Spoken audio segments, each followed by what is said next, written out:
You've seen the ads, your home sold, guaranteed, free staging included, we already have a buyer for your home.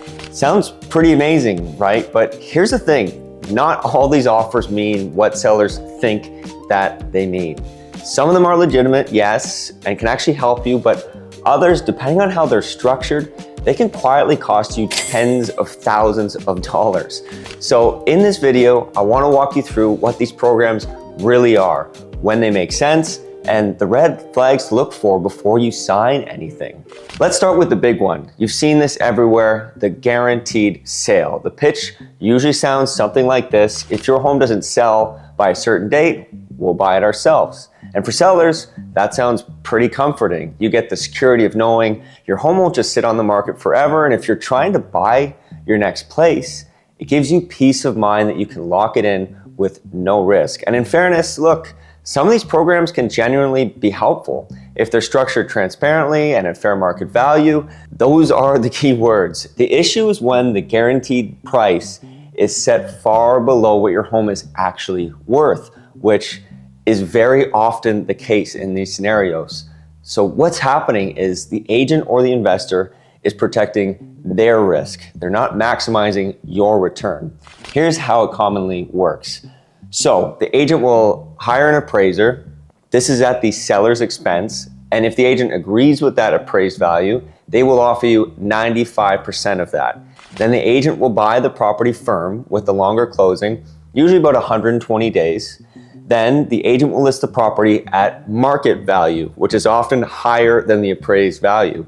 And here's the thing, you still pay commission, and it's often higher than the going rate. I've heard of 6 and 7% being charged to some sellers, which is far higher than the normal going rate for commission. Then when the house sells, if it's higher than what the guaranteed sale amount was going to be, the agent pockets the difference in exchange for the risk that they've taken. So for the seller, this is not a very good deal. If it doesn't sell, they'll buy it from you, but remember, at that pre-agreed 95% of appraised value. So in a situation where you must sell quickly, maybe you've already bought a home or you're relocating, that safety net may be worth it, but you could be leaving lots and lots of money on the table. If you're just looking for the best result, that guarantee can cost far more than what it saves you. And also pay attention to the fine print, because these offers often include, like I said, higher commission rates or terms that allow the agent to back out of the guarantee. If you decline an offer or you make changes to your home mid-listing, they can get out of it. So my advice, don't write these offers, don't write these programs off completely. Just ask questions. How is the guaranteed price determined? Who actually buys the property if it doesn't sell? And what are the conditions that could cancel the guarantee? A well-structured guaranteed sale can be a safety net. A poorly structured one can quietly strip away your equity. If you just think about it logically, no agent is actually going to guarantee the sale of a home at market price. The risk is just way, way too high. My advice is to never put yourself in a position where you need to guarantee the sale of your home. Okay, next up, the free staging included promise. And I've seen lots of confusion around this one. And it really comes down to what's actually meant by included. Some real estate teams, like ours, generally include full staging as a part of the listing package. We own the inventory, we employ the staff, and we don't need to send you a separate invoice for it. But that's not always how it works. In many cases, an agent doesn't own any staging furniture at all. They hire an outside staging company, they book the service on your behalf, and when the bill comes in, it's yours. That means you're gonna see a delivery fee and a setup fee. And when you're talking about a full house staging, this is thousands and thousands and thousands of dollars.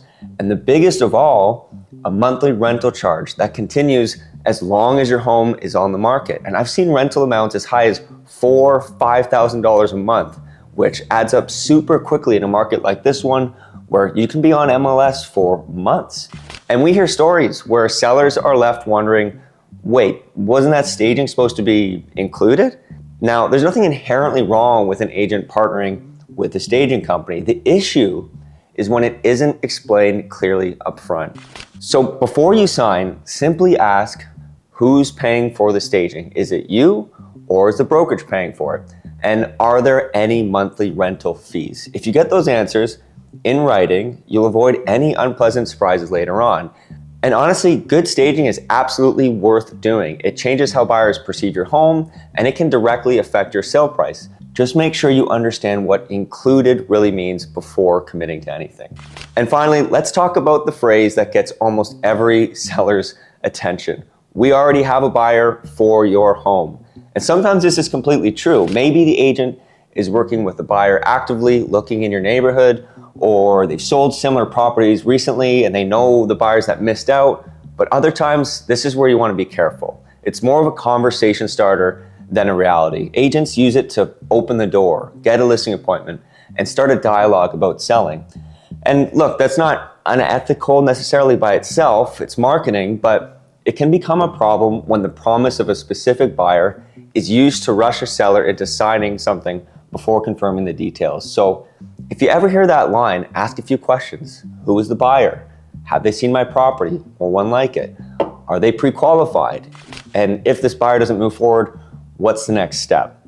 A legitimate agent will happily answer all of those questions and ideally introduce that buyer to you in a transparent way. The reality is your typical agent is only working with a handful of buyers at any one time.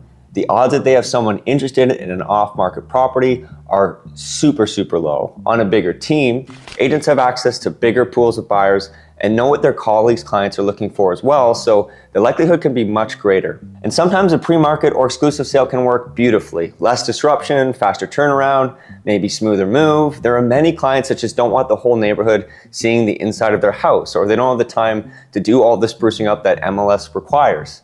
So they welcome an opportunity to a buyer off market.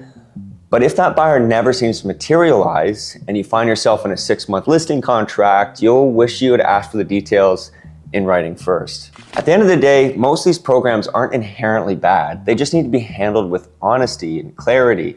A guaranteed sale, free staging, or an exclusive buyer, they can all make sense when everyone understands the terms and expectations up front. The key is transparency. The right questions protect you, and a great agent will not shy away from them. Selling your home, it should feel exciting, not confusing. So take your time, read the details, and make sure every promise made to you is one that's written clearly on paper. Thanks for watching. I hope this helped you to see through some of the fine print a little more clearly.